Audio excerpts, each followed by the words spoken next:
Hello everyone, welcome back to my YouTube channel. So on day 28 of AWS series, today we are going to discuss another compute service which is AWS Elastic Beanstalk. As I told you many times, if you can see a elastic words before any service, it means it can automatically scale up and scale down. So let's understand what is Elastic Beanstalk, then we will see a demonstration as well. So basically, Elastic Beanstalk is a platform as a service by AWS that lets you to deploy and manage your application or your code without worrying about the underlying infrastructure. Like don't have to manage any kind of infrastructure. You just need to go and upload your application code and you are good to use your application. So if we talk about this, if you're talking about this service, so this service is more beneficial if we say in terms of development perspective, because they generally need to test their code base once they make a changes. So for them it is very much helpful.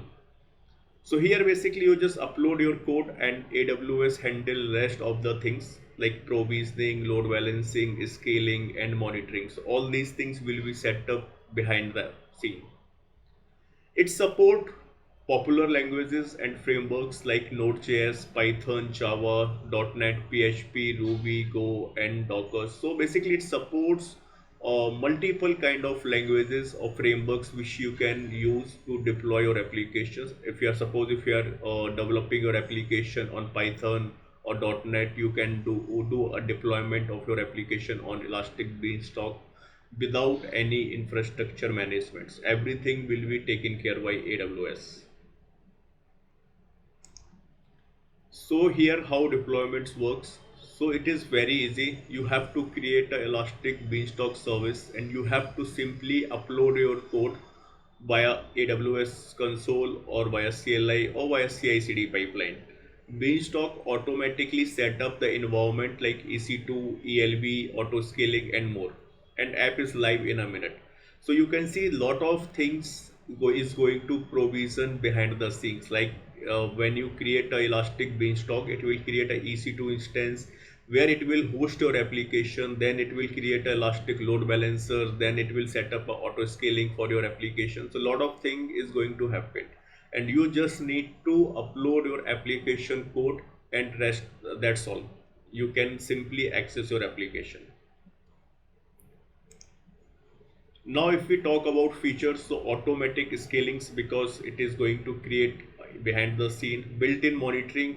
Like when you create a Elastic Beanstalk, it will also create a cloud watch in background, so you can monitor your application as well.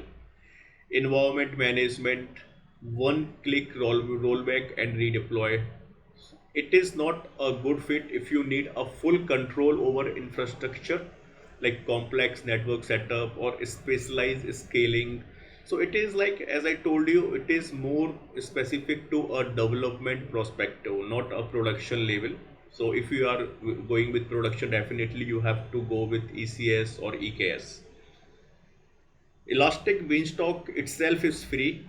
You only pay for the underlying AWS resources it uses. So when you create a Elastic Beanstalk, in a background it will launch a EC2 instance, it will create a load balancer, auto scaling. So for that underlying resources you have to pay, but the service itself is free. So let's see how basically if you are using a Elastic Beanstalk, then how much you are going to charge. So the very first resources which it will launch in or provision in background, which is EC2 instance where your application will be host. So the rough estimation is $8 to $20 per month per instance for T3.micro or T3 small. Elastic load balancer, again it is cost $16 to $20 per month. Then we have a elastic block storage, like storage for your EC2 instance. Again it will cost $1 to $2 per month. Then it will launch S3 where it will store your application versions, which the cost is little low, like $0.01 per GB per month. CloudWatch monitorings and logs the purpose, and it is like if you are using a free tier then it's fine, otherwise it will cost you $1 to $2 per month. And data transfer also, like outbound web traffic, it's free up to 1 GB, then it will start, like if you are using more than 1 GB transfer then it will cost you. So if you can see overall, I'm not saying it is a free service, because it is still, it's going to charge you a lot of amount, like lot of resources basically it is going to create in background, and you have to pay for that. So let's go to AWS console and we will launch a Elastic Beanstalk service, and then we will deploy a sample application code. So I'm on my EC2 console. Let me search here Elastic Beanstalk.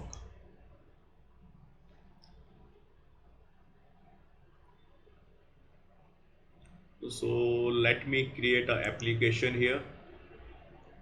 So it is, first thing you have to configure a environment, like it is web server environment or worker environment. So we'll go with web server environment and we will put a name for this. Let me give demo app, and I think this name should be globally unique as well. And domain name we will leave it blank.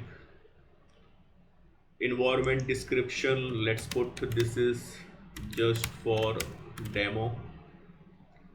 And platform type, so managed platform, like platform published and managed by Amazon Elastic Beans.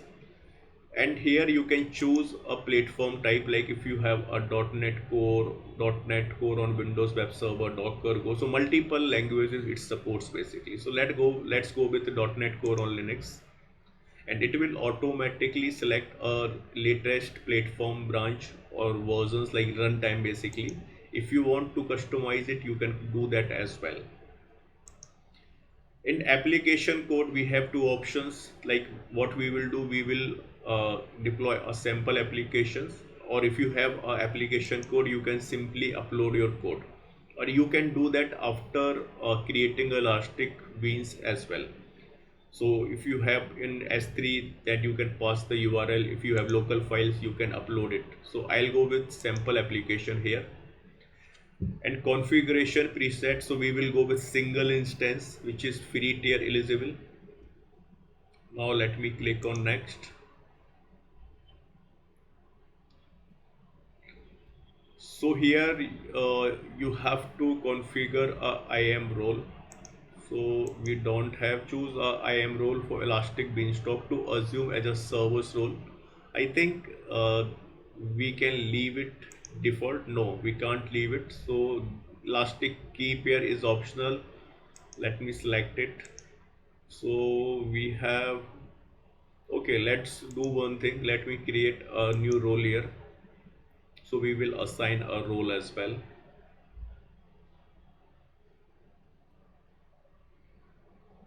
So we will choose a role type AWS Service Elastic Beanstalk, and here we will use allow access to other AWS services resources that are required to create and manage environment.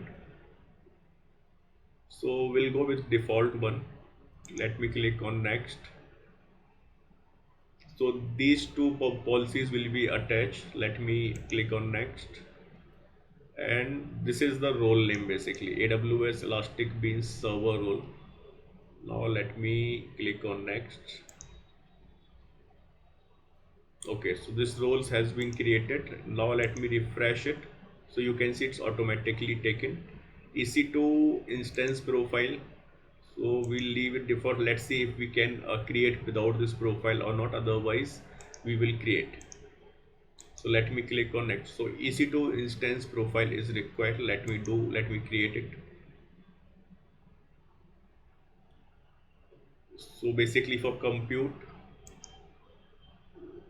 okay, let me click on next and let me create it.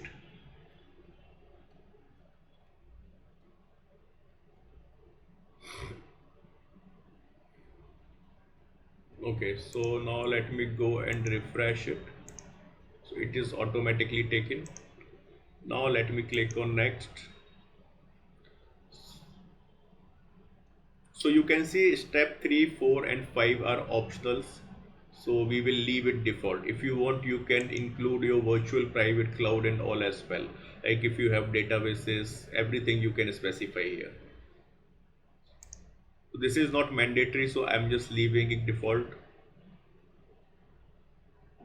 So here you can see a root volume type is default.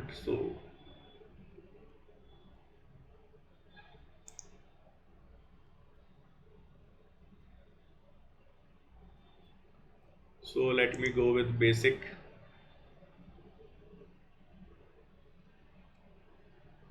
So there are a lot of things basically we can specify. Okay, invalid option namespace. Okay, so something is mandatory here.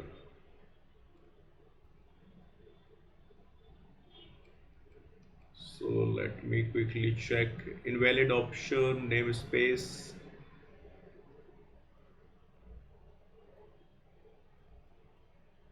Health reporting. Okay. So let me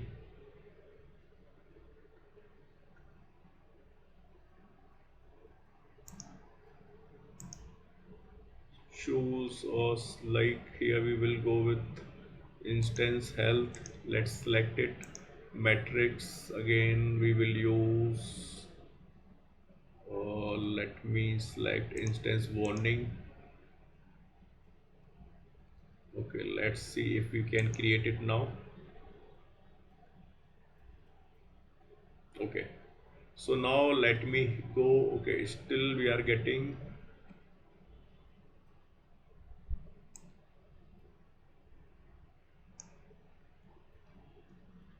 Let me click on next. Let's see if still we are getting a warning or not.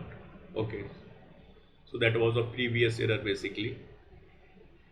So it is going to create, you can see the status or health is unknown here, so it will take couple of minutes. So let's wait.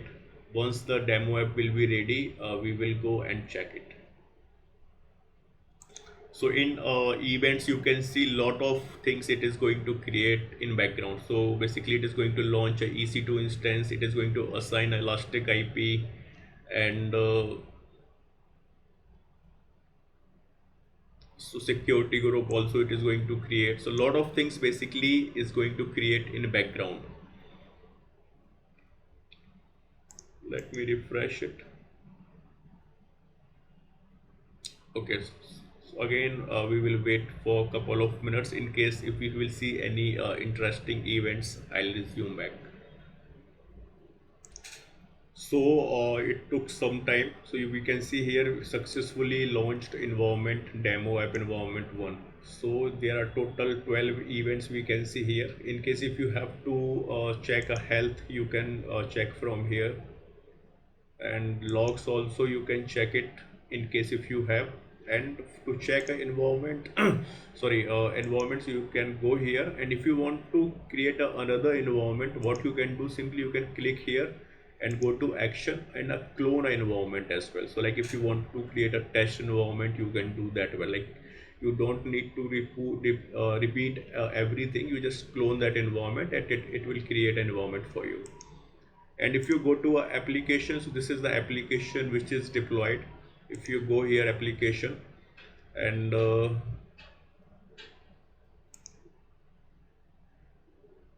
sorry, not here, let me go here.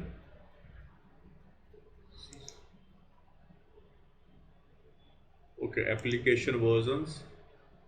So we don't have any version yet. So let's do one thing, let's try to access the application first. So let me go to environments, and let me take a DNS name. So this is the DNS name. Let me open in a link, new tab. So here we can see a response, welcome to your Elastic Beanstalk application. So it means we have successfully launched our sample code or sample application which we have deployed as part of Elastic Beans. So it means it's working fine. Now there are many other things which you can do as part of, like as I told you, you can clone the existing environment, and if you want to upload and deploy a new code, you can do that also. Simply select a code base from here and give a specific version, and you can do that. So I hope it's clear. And like environment, the environment which we have created, demo app environment, all the details you can see from under this tab. So if you are creating another versions, you can see versions as well here, application versions. So we, as of now, we don't have any versions. If you create another version of this particular application, you can see a detail here, and you can also see a changes history, like what all the things you are going to perform. So everything you can see it from here. So I hope it's clear how we can set up an Elastic Beanstalk. As I told you, it's not a production level service. It is more specific to a development environment where developers can use this to test their application. So that's all for today. See you next video. Thank you so much. And one more thing, if you are doing a hands-on from your own, you have to clean up all of the resources. Otherwise, it will cost you. So till okay, see you in next video then. Bye bye.